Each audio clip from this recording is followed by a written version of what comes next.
Olá, boa noite, seja muito bem-vindo. Estamos ao vivo aqui por TV, já TV de Veja.com, há 13 dias do grande momento das eleições, o momento em que o eleitor vai às urnas. E hoje a presidente candidata Dilma Rousseff começou a semana concedendo uma entrevista ao Bom Dia Brasil, uma entrevista daquelas. E para comentar o finalzinho da corrida eleitoral, a entrevista da presidente candidata, o posicionamento de Marina Silva, candidata do PSB, e também a tentativa de Aécio Neves, que é do PSDB, de dar um estirão nesta reta final, está aqui Reinaldo Azevedo, é o dia dele. Tudo bem, Reinaldo? Boa noite, Joyce, boa noite, telespectadores. Eu vi que você gostou muito da entrevista da presidente candidata, você fez um post, inclusive, lá no seu blog, você pode dar uma espiadinha aí no blog do Reinaldo Azevedo, em que você disse que há uma confusão geral de ideias. Você sabe que me chamou a atenção a irritação da candidata do PT, e aqui eu vou tratar como candidata, porque Dilma Rousseff está na função de candidata, ao falar de temas como a economia, por exemplo. Teve um embate ali com a Miriam Leitão, que foi até bastante duro, e a presidente contestou números que estão publicados nos jornais, estão publicados pelo mercado financeiro, mundialmente afora. O que acontece, Olha, em primeiro Reinaldo? lugar, vamos falar sobre o estado de tensão dela durante a entrevista. Você se lembra que a presidente desistiu, sem explicar os motivos, de uma entrevista que ela tinha marcado no Jornal da Globo. No Jornal da Globo. Né, com William Vac e a Cristiane Pelaggio. Simplesmente, num ato que me parece um pouco mal criado, não compareceu. Mas foi a melhor não entrevista de todas, né? Porque as Isso. perguntas foram feitas no ar. As perguntas foram feitas no ar, o que é correto. Claro. Porque, afinal de contas, os outros candidatos, se os outros candidatos vão ser submetidos a perguntas que também não são exatamente favoráveis, porque a função do jornalismo não é ficar fazendo assessoria de imprensa, nada mais justo do que botar as perguntas no ar, né? E a presidente não foi, acho que apostando que isso não teria nenhuma repercussão. E teve, a repercussão é sempre negativa. Esse negócio de não compareço, porque acho que não preciso prestar satisfações, é ruim. E, então, compareceu à entrevista do Bom Dia Brasil. E que foi, como tem sido as entrevistas que a Globo tem feito, são perguntas importantes, que dizem respeito, sim, à trajetória dos candidatos, e são explicações que eles têm de dar. Não adianta.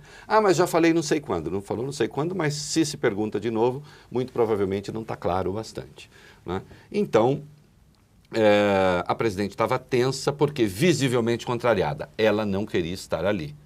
E ela tinha de estar. Teve uma hora que ela falou assim, assim fica difícil. Assim fica difícil, minha querida. Você contesta minha querida. E tem o famoso minha querida, né? Esse negócio de minha querida, às vezes quer dizer um filho da mãe, né? Ou seu filho da mãe, né? Não é minha querida. Dá para você calar a boca, que eu quero falar mais ou menos isso, né? Exato. A presidente nunca teve facilidade de se expressar. A verdade é essa. Existe por metáfora, existe uma paralaxe ali entre o pensamento e a expressão importante, mas ela se expressa muito mal, a gramática dela é muito confusa, as frases são todas truncadas, ela é uma useira de anacolutos, de termos que ficam soltos na expressão, sem função, ninguém sabe para quê, e não foi diferente dessa vez. E especialmente quando você está na defensiva e não tem muito o que dizer. Né? Que é o caso da economia. Que é o caso da economia. Então, veja, você tem um quadro econômico, hoje, aliás, ela deu uma entrevista num dia especialmente perverso, né? Segunda-feira saiu o Boletim Focus. O Boletim Focus, para quem não sabe, é um boletim editado pelo Banco Central. O Banco Central ouve um grupo de economistas e pergunta o que os economistas acham que vai acontecer, né? E eles preveem a inflação deste ano, o crescimento deste ano, a taxa de juros deste ano, inflação, taxa de juros e crescimento do ano seguinte. O Boletim Focus, né? O Boletim Focus o crescimento O e a exatamente, inflação O. O Boletim Focus reviu o crescimento para 0,3%, baixou a previsão pelo 17º mês consecutivo, pela 17ª semana consecutiva. Então, 0,3% de crescimento, Selic este ano em 11%, que é enorme, né? E a inflação em 6,29% ali perto da meta. Para o ano que vem, crescimento de 1,01%. Inflação de 6,28% e Selic de 11,25%.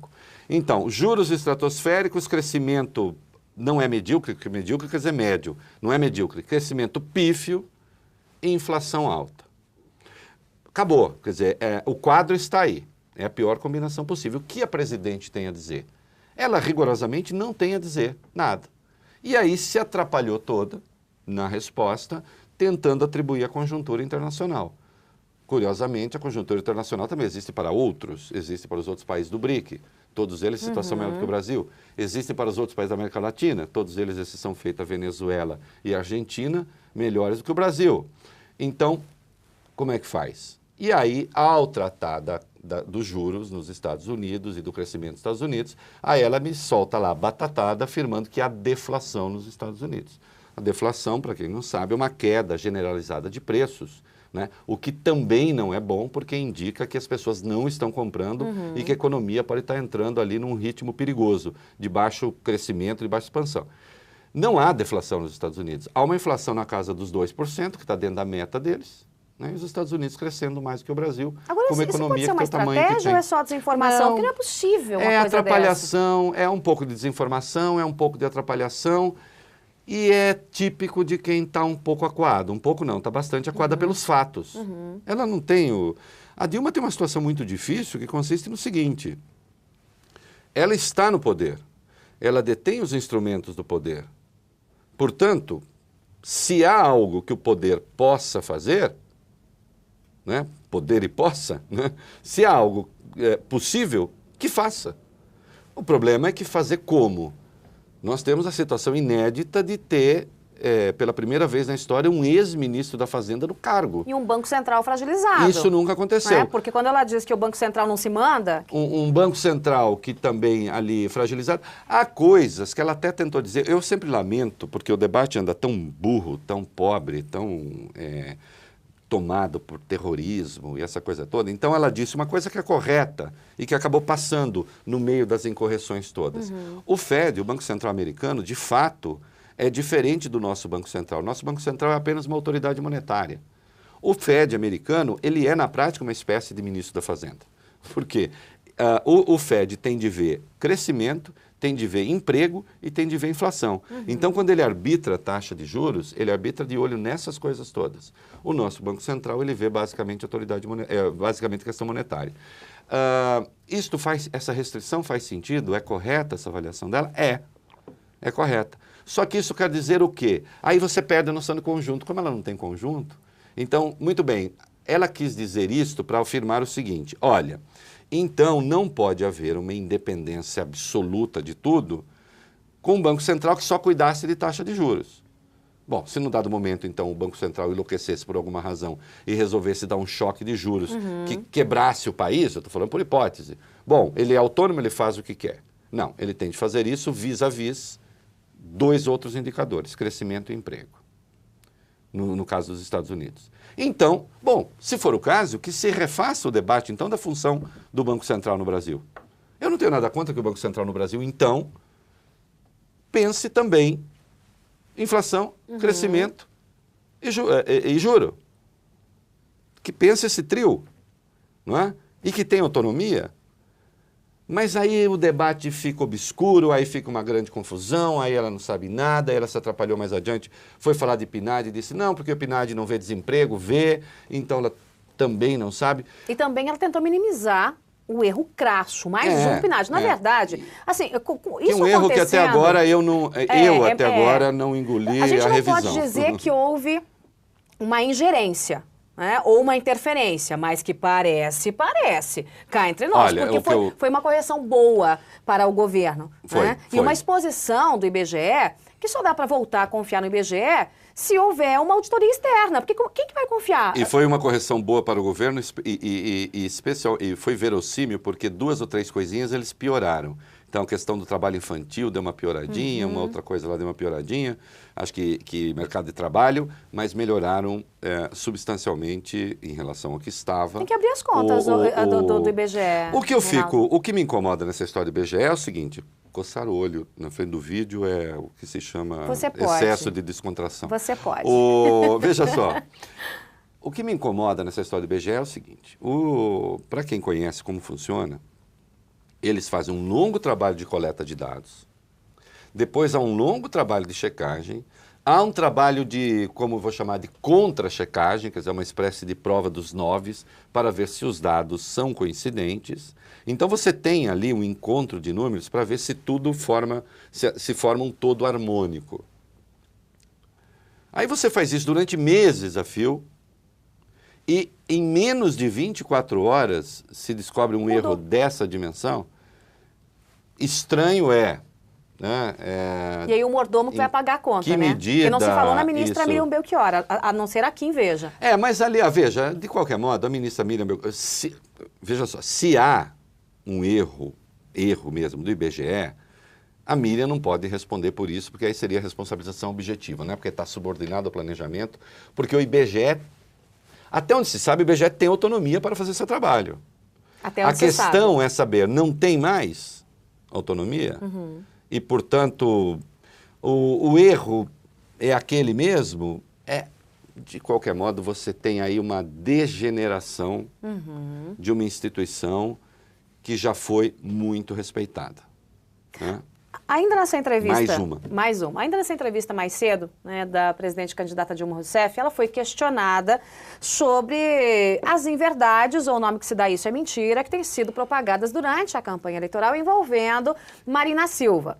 E Dilma voltou a dizer o seguinte, olha, eu estou dizendo aquilo que está no programa de governo da Marina, como se Marina estivesse dizendo o seguinte, eu vou acabar com o Bolsa Família, eu vou espalhar fome pelo Brasil, eu vou tirar o livro da mão da criança, eu vou tirar o suco da mão da tiazinha em casa, o feijão vai sumir do prato das pessoas. Quer dizer, é uma tática de repetição das inverdades ou das mentiras para que aquilo cole na cabeça do eleitor? É uma tática, sim, claro. Primeiro é uma campanha francamente terrorista e burra, né, que emburrece o debate político.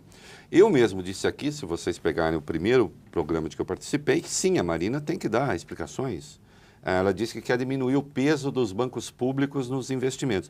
Diminuir o peso quer dizer diminuir o peso relativo, não quer dizer diminuir o valor. Então, veja, o que o PT faz? Por que me irrita isso, em particular? Porque, por exemplo, se hoje eu tenho os bancos públicos, digamos, não estou dizendo que sejam números exatos, estou dando um exemplo. Se hoje eu tenho os bancos públicos financiando 60% do investimento e os bancos privados financiando 40%, se os bancos públicos aumentarem substancialmente o seu investimento, o seu financiamento do investimento, sem que o banco público aumente, diminui, é uma questão matemática, diminui a participação relativa dos bancos públicos, certo? Porque você aumenta o todo, mantém constante a participação do banco público, como aliás eu acho desejável, e você diminui a participação do banco público.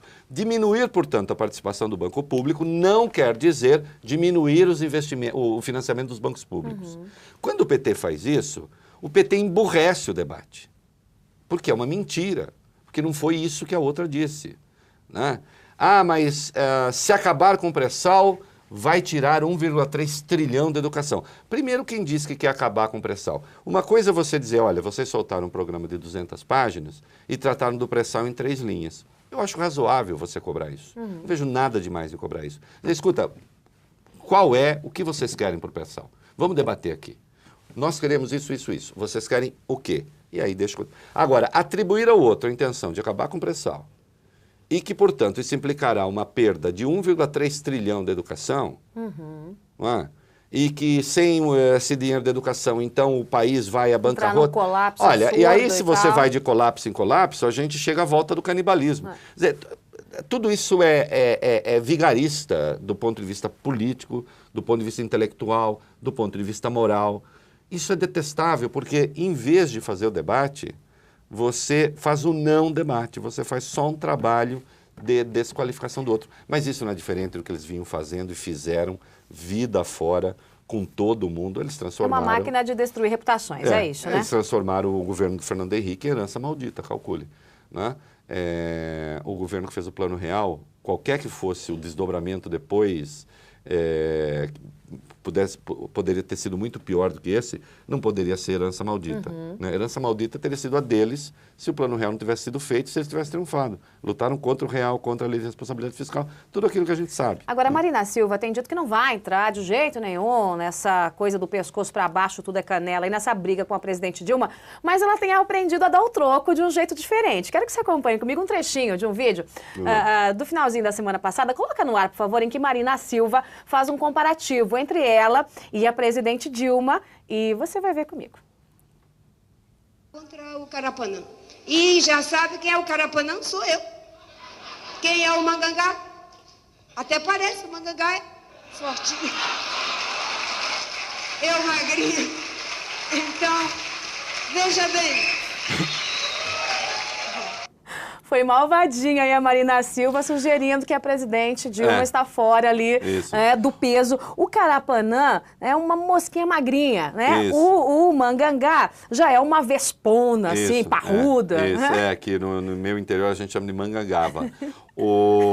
Malvadinha, Reinaldo, malvadinha. Malvadinha, tá ficando malvadinha. Ainda tem uma dose aí de bom humor, que até eu até prefiro. Você quer saber? Eu prefiro essa Marina fazendo graça. Aliás, eu acho que falta um pouco de graça tá sem graça a campanha, né? Na campanha, porque assim, o mais bem-humorado ali, o mais de bem com a vida é o Aécio, né? As duas têm uma coisa meio assim, a Marina tem meio uma coisa de miss que não ri, né? E a Dilma vive meio furiosa, né? Então, assim, ela é muito engraçada às vezes, mas ela não sabe, é involuntária a graça dela, né? Então, eu até prefiro essa Marina do que aquela com aquele ar beato de que está recebendo o download do divino, assim. Eu não gosto quando ela faz aquela cara do download do divino, assim, parece que está baixando um arquivo, né? Confidencial, sai lá, né, sei lá de onde. Então, prefiro ela fazendo esse tipo de graça. A malvadeza de leve. A malvadeza leve. Coisa de menina, Isso é próprio da política. Veja, isto faz parte da política. É porque tá chata a campanha, não tá, Reinaldo? O que não faz essa parte... pancadaria, essa coisa... Quer dizer, não tem bom humor na nossa campanha? Não tem. O que não deveria fazer parte, aí sim, é a mentira. Sim. A coisa sórdida. Mas isso tinha que ter punição séria, né? Punição da justiça eleitoral, só que na justiça também é aquela coisa que se arrasta. Olha, veja, eu não sei. Aí talvez a gente divirja um pouco. Veja só. Divergir é bom. Divergir é bom. Né? Deixa eu dizer uma coisa. Talvez com a legislação brasileira que tem horário eleitoral obrigatório. Aí sim, você tem razão. Né? Como tem horário eleitoral obrigatório, como o horário é do Estado, então... E de gratuito não tem nada? E de gratuito não tem nada. Então você pode ir lá pegar o horário do Estado, financiado pela população, e mentir, dar um bom debate, você tem razão.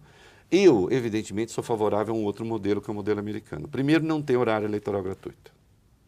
Acabou. Ia ser uma alegria, hein? Acabou. 2, os grupos formados em defesa de candidatos compram horário na TV. E olha...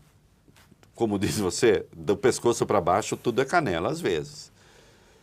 Mas o eleitorado cuida disso. Quando o eleitorado acha que o outro exagera na baixaria, o cara acaba sendo punido, de algum jeito, pelo eleitorado.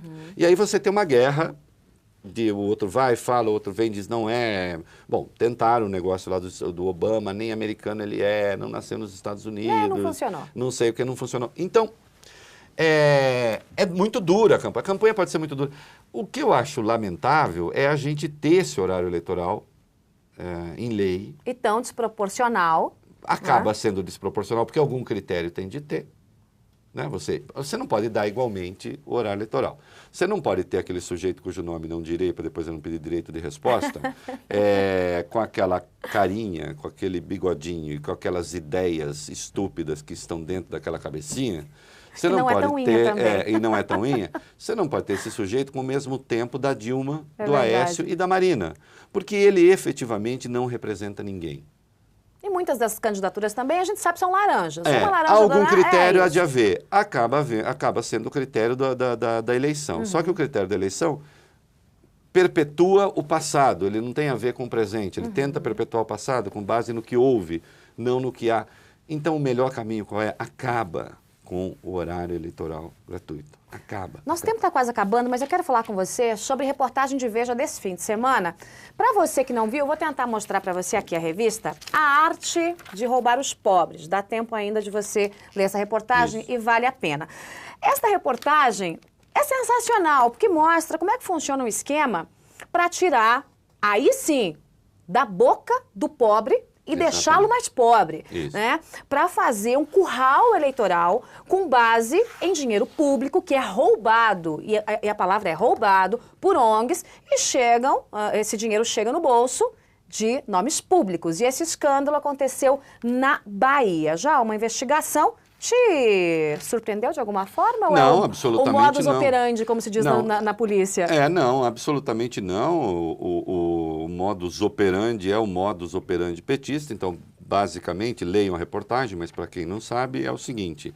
Existe uma ONG na Bahia chamada Instituto Brasil, foi criada em 2004, para, supostamente, intermediar a construção de casas para os pobres. Pega dinheiro federal, contrata lá os serviços de uma empreiteira e constrói casas para pobres. Um pouco antes da eleição, eles chegam lá e dizem, olha, sabe que para o dinheiro chegar, você tem que votar no nosso candidato, para que o processo não seja interrompido, e aí tudo vai chegar então você aqui no seu terreno, e você vai ter uma casinha, pelo menos com água e luz e o mínimo de higiene. Então há duas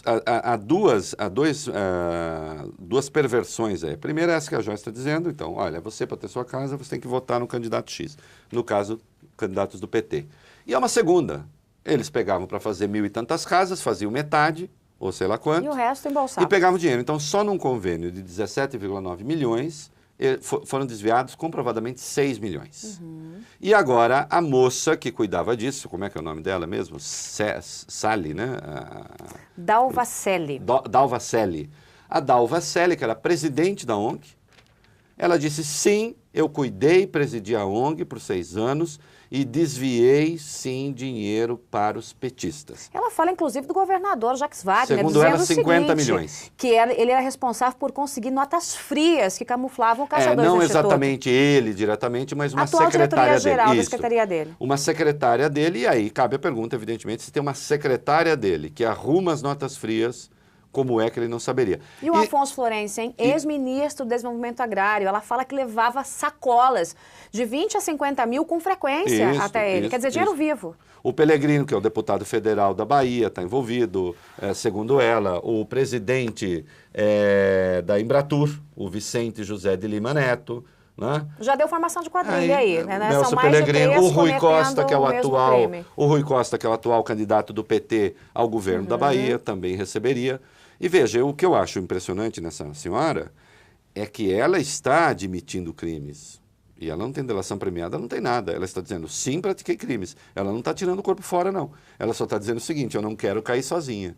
Né? Esse esquema de ONGs, olha, isso foi desde o surgimento... Aliás, o Ministério Público montou uma força-tarefa para investigar esse Caixa 2. Por incrível que pareça, 20 anos já, quando começou essa bagunça de ONGs, eu disse, há um problema no Brasil. Né? No mundo inteiro, ONG é realmente uma entidade não governamental. O Brasil inventou a ONG-G, né? a Organização Não Governamental governamental. Não faz o menor sentido uma ONG ser intermediária entre o poder público e a população. Você chamou de casa de horrores, né, do PT na Bahia. É uma casa de horrores do PT na Bahia. A ONG, de... o único sentido da ONG é o seguinte, ela se organiza, consegue dinheiro na sociedade, então vai falar com os empresários, colha doações, fale com voluntários, mobilize, faça mutirões. Isso é ONG. ONG que pega dinheiro público para servir a população... E, evidentemente, ela tem que cobrar uma taxa, porque ela tem... As pessoas... Despesas, tem funcionários... Isso não faz o menor sentido, isso é terceirização. Até pode fazer. Só que terceirização está submetida a outros controles. Terceirização, por exemplo... Tem que ser um jogo limpo daí, né? E tem de ter licitação. Tem de ter licitação. Então, se eu vou contratar uma empresa para gerenciar, não tenho nada contra, um determinado programa... eu tenho de fazer uma licitação e ver quem oferece o meu trabalho.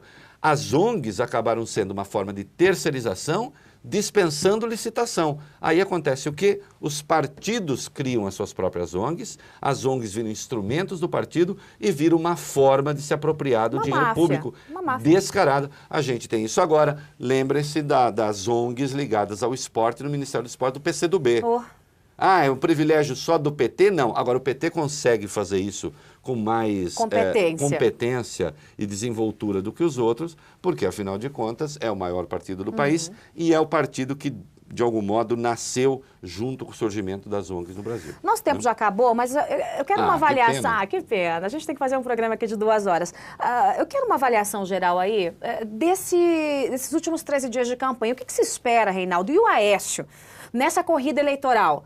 Que ele vai se dedicar a Minas e a São Paulo. Isso é fato. Por quê? Porque ele acha que, olha, se dedicar ao Nordeste, onde ele tem um índice pífio nas pesquisas, seria perder tempo, de fato é. Então ele vai se dedicar aos 2 maiores colégios eleitorais. Minas, quer dizer, em casa, né, vai fazer o dever de casa, e vai se dedicar a São Paulo. Aécio, na sua avaliação, está no caminho certo? Quer dizer, tentando dar esse estirão aí no final? O que a gente pode esperar nos próximos 13 dias? Eu acho que ele está no caminho possível. O único possível. E, portanto, acaba sendo o caminho certo. Né? É o que temos. Exatamente. Quando você só tem um caminho, é o caminho certo. Ele pode ser tão certo quanto errado, mas é o único. Agora, o PT prefere um segundo turno com o PSDB. Tem dado essas... Eu acho que o PT pode preferir, mas isso tudo, esse negócio de preferir é sempre Veja, qual é a lógica interna dessa preferência? A lógica interna dessa preferência, você conversa com petistas, e por incrível que pareça, eu converso, só que os petistas que conversam comigo não contam para ninguém. Né? Um dia ele vai nos contar aqui quem são esses petistas. Qual é a lógica interna dessa preferência? Na verdade, 2. Né? Tem 2 elementos. Primeiro, que eles julgam saber combater o PSDB. Eles acham que com o PSDB é mais fácil fazer aquela guerrinha que eles sabem fazer muito bem, vigarista, mentirosa, salafrária, dos ricos contra os pobres. Eles foram treinados para isso, da né, elite historicamente, contra o povo, não é exatamente. Isso? É um treininho, então, né? eles sabem. Com a Marina fica mais difícil. Com a Marina daí... fica mais difícil fazer esse embate. Esse chororô, né? Há uma segunda questão. Eles acham que, disputando com a Aécio, parte do eleitorado da Marina, que é de esquerda, vai migrar para o PT. Ainda que não saiba que mas acaba indo para Dilma, não vai para o Aécio. Vai se converter ao PT. Né? Já ao contrário, se a Marina for a candidata, eles acham, e é verdade, que a esmagadora maioria do eleitorado do Aécio vai para a Marina porque vota contra a Dilma. É isso. Né? Então, são esses 2 elementos que eles acham que facilita. Agora, nunca se sabe também. Né? Você sabe que o governador de São Paulo, candidato à reeleição, hoje usou uma frase interessante numa conversa aqui comigo, dizendo o seguinte: eleição também é destino. Nunca se sabe. Eleição também é destino, claro que é. Agora, claro, você tem os fatores aí que estão postos, né? Eu acho que o Aécio... Eu acho que Minas faz bem ele insistir em Minas, porque Minas está faltando. Questão de honra, né? Minas está faltando ao Aécio. Hoje, tudo mais constante, ele perderia a eleição presidencial em Minas, a Dilma está na frente. Né? E ele está empatado com a Marina, e se não mudar... Perde o governo. Perde o governo, o PSDB perde o governo do Estado lá, o que é um pouco vexaminoso, indica uma escolha errada feita, eu acho que estava errada desde o começo, apontei isso, nada contra o Pimenta da Veiga em si, mas não era uma boa escolha, né? Eleitoralmente falando. Então ele tem que se concentrar. São Paulo é o maior eleitorado do país e a Marina lidera com boa vantagem em São Paulo, então ele tem que tentar tirar os votos. Eu só acho que é preciso, e até agora eu acho que ele está indo bem, não confundir a natureza da crítica que ele está fazendo com a natureza da crítica que o PT está fazendo. O PT está fazendo terrorismo, não está fazendo crítica. Né? Eu acho que o Aécio tem feito crítica, tem cobrado posições. Tentado colar na Marina a peste de petista. Petista verde, né? E é o caminho certo. E é o caminho certo. Acho que tem que cobrar mesmo. É do jogo, né? Vamos ver o que dizem as próximas pesquisas. Nosso tempo acabou. Que pena. Nosso tempo acabou já faz tempo. Muito obrigada pela companhia de todos. Você acompanha aqui por Veja, a TV de Veja.com, todos os dias, a análise do dia a dia da corrida eleitoral com os nossos colunistas, os colunistas de Veja. Segunda-feira sempre é dia de Reinaldo Azevedo no Aqui Entre Nós. Muito obrigada. Obrigado, eu espero você na próxima segunda e quem sabe antes aqui durante a semana. Vamos ver. Até a próxima. Tchau.